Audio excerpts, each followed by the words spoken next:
I cannot believe that this is the last reading wrap up of 2025.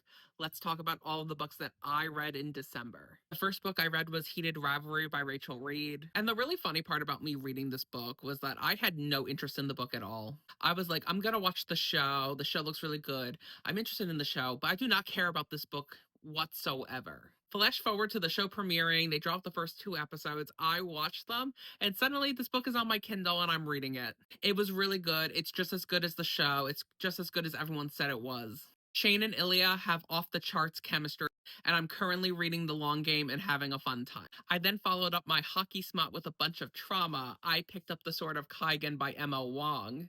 Everyone who knows me knows how much I loved Blood Over Brighthaven. And while I don't think this is as good as Blood Over Brighthaven, it is still amazing. No one quite writes an epic fantasy like Emma Wong. It was atmospheric, it was descriptive. I loved the magic system, I loved the lore. This book made me cry in ways I didn't think I was capable of. Emma Wong, you will pay for your crimes.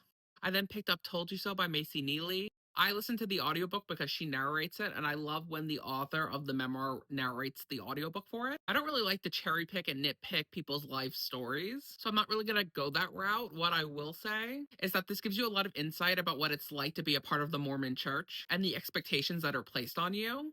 And also, in general, if you love The Secret Lives of Mormon Lives, you're gonna love this book. It gives you a lot more context into Macy as a person. I then picked up The Strength of the Few by James Islington. I liked this one more than book one. I think it was a lot more complex, a lot more original. Don't make the mistake I did. If you're going to listen to the audiobook, which is great by the way, please immersion read. You're going to get very confused if you also don't physically have the book in front of you.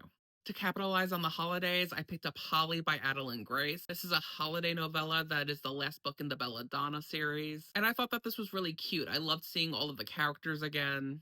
I really like that this brought back like the mystery element that book one had. And it's set during the holidays. What more could you want? Guys, I did it. I finally read Shatter Me by Tahira Mafi. This has been like 3 years in the making. I am so proud of myself. And my biggest takeaway from this is that like 14-year-old me would have ate this up. It was dramatic. There was a love triangle. It was dystopian. It kind of read like fan fiction, and I mean that in a good way. Now, saying all of this, was this a good book? Not really.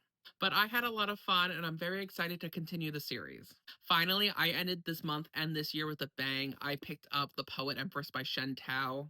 And this book is a lot emotionally. This did devastate me. At first, I was kind of like iffy on this book because I didn't really love the beginning. I think we kind of rushed through it to get to the actual plot. But once we cemented ourselves in the plot, I was locked in. This author has such a wonderful way describing things. I felt so immersed in the world, the culture with these characters. This comes out in January and you should pick it up.